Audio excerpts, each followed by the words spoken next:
I'm sitting with Benjamin Logan, director of Bad Brains, a band in DC. So for the people that did not attend the screening, do you want to kind of give us a brief overview about what it's about? Well, it's about 4 gentlemen from Washington, D.C. that started a punk band back in like, I don't know, I'd say like 1979-ish. They are not just like some little band. They were highly influential, yes? Yeah. They basically are credited as creating like hardcore punk. A lot of people, a lot of the bands that, we all like grew up listening to are like highly influenced by the Bad Brains, whether it's the Chili Peppers and the Beastie Boys, Gwen Stefani. That's amazing. Everything, Yeah, I think it's something Sublime. A lot of people don't recognize or don't realize. I mean, the thing that I love about this film that I just keep hearing over and over, like from hardcore fans being like, just like diehard Bad Brains fans, and people that like grew up with them, other musicians and stuff, and they watch this movie. It seems like everyone says the same thing, like, oh, I learned something new that they didn't know before. So that's interesting for me, because I'm like, wow, I'm like, these are the guys that I thought knew everything, and then they're like learning from what we put together. So that's cool. Hey everyone, this is Molly with SIFF TV, and I am sitting with David France, director of How to Survive the Plague. How to Survive a Plague is about the interaction between people with HIV in the 80s and 90s and the scientific research community, and how that interaction produced the drug breakthroughs in '96 that made HIV a potentially survivable infection, a chronic infection. This is your first film. How did you get into this? How did you become a filmmaker? Did this project? Well, as I said, I knew the story. I had written about it. I'm a science journalist principally, so I covered the science parts of it. And then when it occurred to me that no one had really told about this kind of the brilliance of AIDS, the glass half full side of the story. Exactly. Yeah. So I took that on as my responsibility, and what I knew was that there was this incredible presence of cameras during that period. Well, I did it by looking at the footage that we got, the first group of footage, and then you see people with cameras in the background. And so you just try to find out who they are. Oh my gosh. And if they survived, because not everybody did, and if their tapes survived. And in every instance, I was able to find the footage.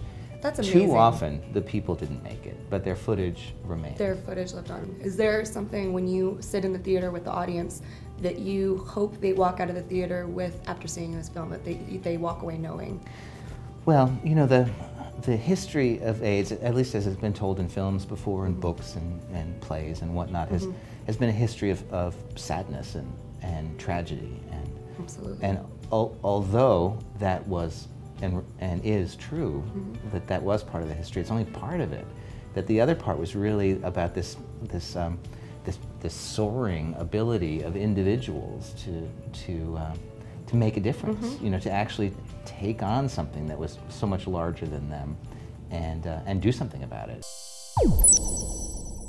And I am sitting with director of Love Free or Die, Macky Alston. So Love Free or Die is about the first openly gay bishop in Christendom, the first person who was gay and elected to be bishop, everybody knowing he's gay, and how he's changed the world. He and people around him who have stood up and told the world who they are and talked about the kind of world we want to belong in. He's risked his life in doing it, daily death threats since 2002. But a real hero. Bishop Robinson says that the church invented don't ask, don't tell. And so what does it mean to actually take the values and the teachings in the church seriously and to commit to truth? And Jean is not the only person who's out in the film. There's one bishop, in fact, who comes out for the first time after 60 years of leadership in the film, and others who follow. And so when we premiered at Sundance, when it was on the screen, was the first time the world was learning that Jean is not the only openly gay bishop. Oh my God, what a thing to be a part of. That's amazing. How, when you, so for instance, you're at Sundance, you're seeing these audience reactions to something. What is something that when you're in the theater, you want audiences to walk away from from the film? Well, I think that the extraordinary gift of the film to people in this country and beyond is hope. Because when we started the film, in New Hampshire, where Bishop Robinson is from, civil unions weren't even legal. And the church had said, no more gay bishops. We almost split our church in two, so we're not going to do it anymore, and certainly no blessings of same-sex unions.